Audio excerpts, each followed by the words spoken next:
Hello everyone, we are with the Meta platform stock. As you can see, the price movements are going in a nice buyer market, and approximately from this point on, the bottom continues with the take care signal indicator.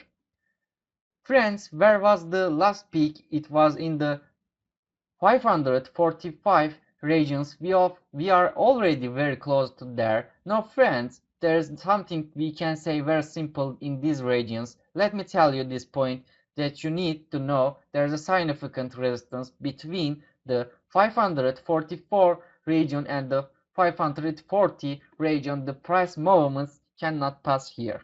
It has already shown itself in the form of a needle, as you see here.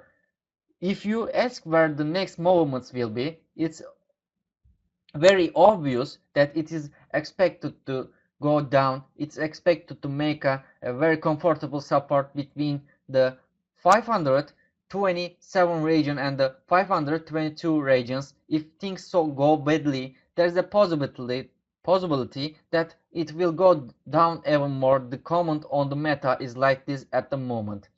Things are going well, but corrections may occur. Do not forget about this. I already maintained the levels where correction may occur. Do not forget to like the video and subscribe.